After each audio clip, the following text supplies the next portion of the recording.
All right, hi boys and girls. This is the last math video for the day. It has the 3 workbook pages in it that we need to finish up. It is 5 problems. These are a little bit different only because these problems we are not given anything. So no numbers, no words, no symbols. They filled in nothing for us. So this is definitely going to be a little bit trickier than some of the others, but we will work through them together. So for this one, for number 1, if you take a look, you're going to see some of the pictures that we used in our first mini lesson that we did. Okay, so let's go ahead and get started. Take your pencil and your eraser, and we're on page 28. We're going to do 28, 29, 30. There are 3 pages, but 5 problems.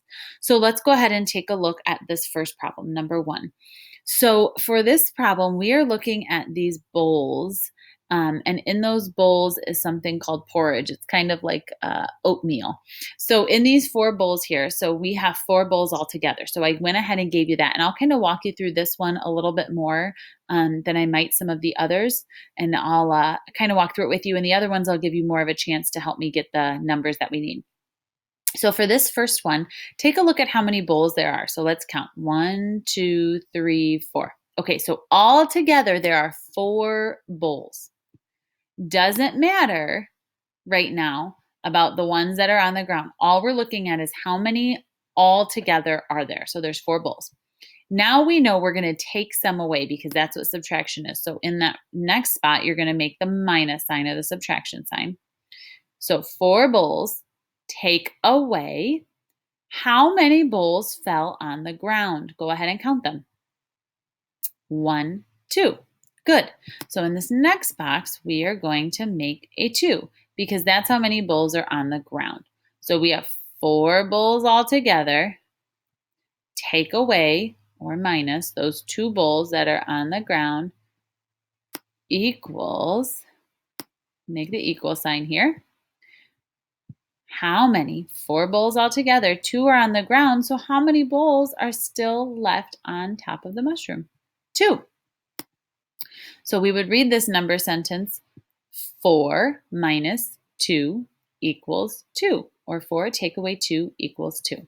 Nice job on that one. Okay, we are going to go to the next page with the other problems, which is page 2 and 3. Remember, I have to do a quick erase on this really quick before I can move on, or it'll show my answers on the next page. So go ahead, flip your page. We're on 29 if you have to flip. There we go. Okay, page 29, problem 2. This time, and this one might be a little bit trickier because we're not, we're not sure what we're looking for right off the bat. So what we are looking at are the bows in her hair. So take a look at what you see. You see in her hair bows. So go ahead and count for me. How many bows does she have in her hair all together? I'll give you a second. Go ahead and count them and tell me. Okay, good. So in her hair, she has 4 bows. So go ahead in that first box, and we are going to write a number 4. She has 4 bows all together. We're talking about just in her hair. So in this first box, we're going to put a 4. Okay, and then we're going to put that minus sign because we know we're taking away. Okay, but there are 4 bows, but how many of them are untied? It looks like they're going to fall out. How many of those bows are untied? 2. Good. Put a 2 here. And that equals how many bows are still tied in her hair? Good, 2. The other thing you can do, boys and girls, if it helps you, you might not need to use this for these problems because the numbers are so small, but if it helps you to cross out, you are welcome to do that. So there are 4 bows all together, minus those 2 bows that are coming untied. So you could just cross them out like this. And then that would show you how many are left. So if that's helpful, you can do that too. So 4 bows minus 2 coming untied equals 2. 4 minus 2 equals 2. Didn't we just see that problem? I think we did. We just saw it in the last one. So that was good practice for us. Okay, so let's do number 3 again, looking at the bananas. So first, remember, we count how many all together there are. So don't worry about anything that's wrong with the bananas. Just count how many are there all together. So let's count. Ready? 1, 2, 3, 4, 5. There are 5 bananas. So in this first box, I'm going to write a 5 because that's how many bananas there are all together. Doesn't matter that there might be something wrong with some of them. There are 5 bananas altogether. Take away how many bananas look like they've been eaten. Go ahead and count. Okay, 3. So 5 bananas altogether, but 3 of them have been eaten. So we would read that 5 take away 3 equals how many bananas are left uneaten? 1, 2.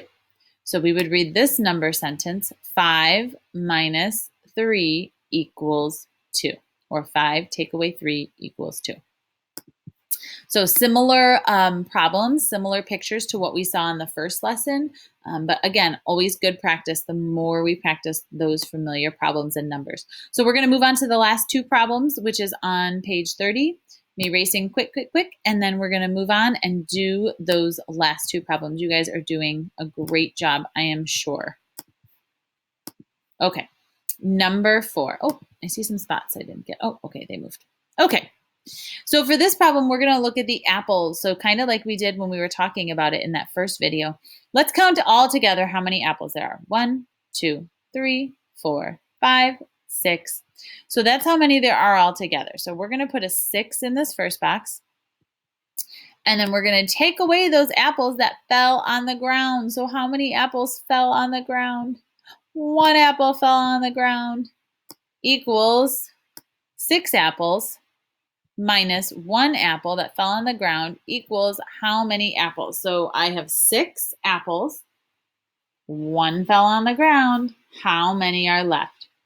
5. Good. And you can use your fingers too. I know I haven't been doing that for every single problem, but that is one way that you could do these problems. You could use the pictures. You could use your fingers to do the problems. You can always cross off like I showed you if that is helpful to you too. Whatever works best for you, because what works for you might not work for somebody else. So again, you can use those fingers or you can cross off the pictures and use that if that helps you too.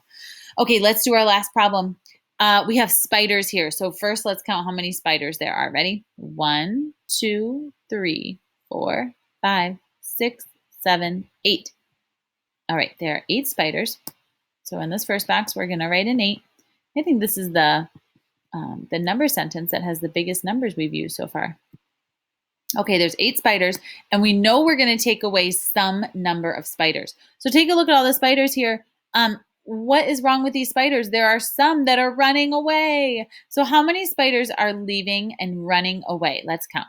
1, 2, 3, 4, 5. And again, if it helps you, you can cross those off. 1, 2, 3, 4, 5.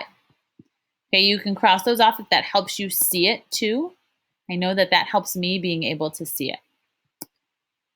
Or, let me put the equal sign really quick, or you can also use your fingers. You have 8 fingers, and then you're going to take away, down, put down 5. 1, 2, 3, 4, 5. How many are left? 1, 2, 3. You can also look here, and in the tree, there are 3 spiders. So either way, you get the same answer, and you read it. 8 take away 5 equals 3. So there are a couple different ways to do these problems depending on what works best for you. You can use your fingers, you can use the pictures, you can cross off. Some of you might not need to cross off. It just depends what's easiest for you as you're learning how to do basic subtraction. This is it for the workbook pages. You did a great job. I'm super proud of you. Remember, there is also a Brain Pop video on subtraction that you can watch this week. I recommend checking it out because it's a pretty good one. Thanks so much. Nice job working hard, and I'll see you for math next week. Bye.